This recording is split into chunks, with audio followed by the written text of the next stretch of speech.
ও বাবা, কি গরম পড়েছে গো! এই গরমে আমার ভীষণ ফেটে গেল রে।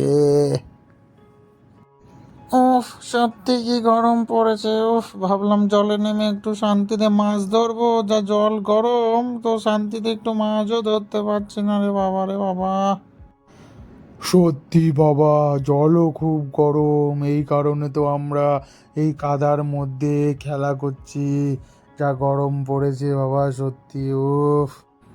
ও রাজা মশাই সিংহ, তুমি তো বনের রাজা, তুমি একটা কিছু করো, আমাদের এই গরমে তো আর থাকতেই পাচ্ছি না।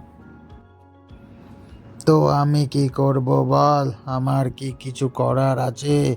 চারদিকে ওই মানুষজনগুলো গাঙ্গল গাছ কেটে সব শেষ করে দিচ্ছে। তো গরম পড়বে না তো কি ঠান্ডা পড়বে, হ্যাঁ?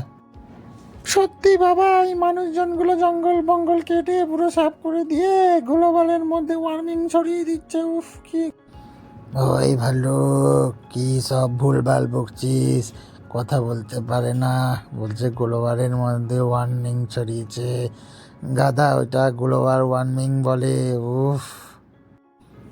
যাই হোক, তোর কি? আমি ভুল বলি কি ঠিক বলি? তোরটা তুই দেখ, তোর গাল যা বড়, একটা পাঞ্জাব লরি তোর মুখে ঢুকে যাবে।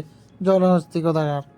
ওই তোরা এবার ঝগড়াঝাটি বন্ধ কর। এই গরমে আর ভাল লাগছে না। কি করে এই গরমের হাত থেকে রক্ষা পাওয়া যায় তাই ভাব। আমরা কি ভাববো বল? রাজা মশাইকে জিজ্ঞেস কর কি করে এর সমাধান মিলবে। ও রাজা মশাই, তুমি একটু কিছু করো। আমি কি করব বল, আমার হাতে কিছুই নেই, সবই মানুষের হাতে। ওরা যদি এইভাবে গাছ কাটা বন্ধ না করে, তাহলে আরো গরম পড়বে, তখন কি হবে? তাই বলছি, গাছ কাটা বন্ধ করো। হে মানুষ, তোমাদেরকে তো ভগবান অনেক বুদ্ধি দিয়েছে, তোমরা তো আর পশু নয়। তাই পশুর মতো কাজ করা বন্ধ করো। গাছ কাটা বন্ধ করো। গাছ লাগাও, প্রাণ বাঁচাও।